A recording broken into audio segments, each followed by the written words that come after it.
Well, getting organized is something that a lot of people do, resolve to do for the new school year, and then maybe again during spring cleaning season or as the kids head back to school. But how can you make it a real commitment? You say you're going to do it, but you need to stick to it. Joining us this morning to help us all get a little bit more organized is organizational expert Barbara Reich. Barbara, thanks for being with us. Thank you. All right, so a lot of people like to get prepared early. There's a lot of back-to-school sales for supplies going on right now, so what better time to start getting organized, right? Yes.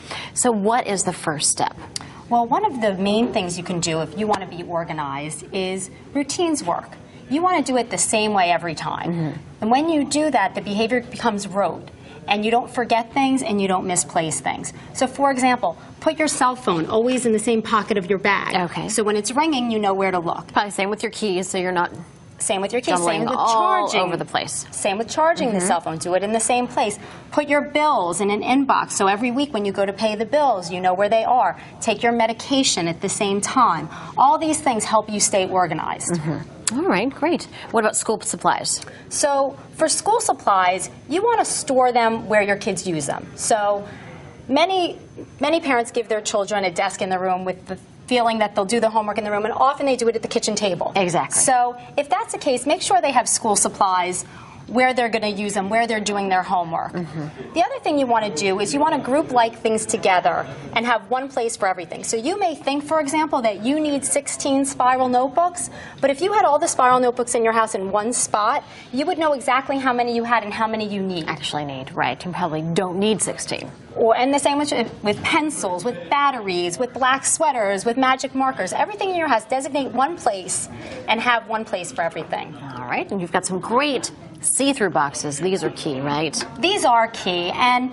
the point here, well, there's actually a couple points. But the first thing is when you have all the same container, it eliminates what I call visual noise. So what that means is your eye isn't confused about where to look, and it just looks very neat. So these are great in a child's playroom or in many areas of the house. But here you can see we've grouped together small animals, little balls, jump ropes. You can use it for school supplies. You can use it for ink cartridges and pencils and rulers and calculators so that you know where everything is and you can find it very easily. Right. The cool thing, if you get them the same size, the same shape, you can stack them. They're not going to fall as easily because they just sort of click into place. Right. And these I love because the drawer actually pulls out all the way. So if your child wants to play with this, you just take it out, put it on the table or on the floor, and then you can put it right back. And another important thing to sort of get them to do early on is to put the stuff back. Well, right. That is the $64 million question. How do we get them to do that? To clean up, but, yes. But this, when things are grouped together, there's more of a chance that they'll put it away because there's a place where everything goes. And you can label the front, as you see you've done here. Yes. Well, I'm a huge fan of the labeler, and I would label everything in my house. Because that, again, you're much more organized that way. There's no question about where things go, and no one has an excuse for why they didn't put it away. Right. I would even go as far as to label, if there's one stapler that belongs in the kitchen and one that belongs in a home office, I would label the stapler. Where it belongs. Home office, kitchen. That way, there's no confusion. Right. Or even if you label the cell phone chargers, if you have older children, that way no one can claim, this is my cell phone charger. No, it's not, it's mine. Right. And you know Avoid whose the it arguments. is. Exactly. Okay. All right, so you've got a couple different types of hangers here. So again, under the same theory as have all uniform containers, you also want uniform hangers in your closet. Okay. When you go to a clothing store or boutique, you don't see the hangers. You only see the clothes. And the reason why is because they've eliminated the visual noise. It's completely invisible to you.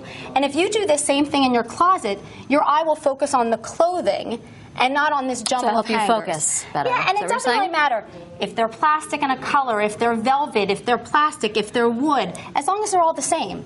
Okay, Barbara, we have about 20 seconds left. You've got one more bin right here. So again, store things where you use it. If you're putting sunblock and bug spray on your kids as they leave the house, it's not going to do you any good to have this in the bathroom. Have it as they walk out the door, and if you have it in a nice bin, it's contained. Exactly, and it looks much neater that way. Right. So there you have it. All right, one more piece of advice and where people can go to get more information.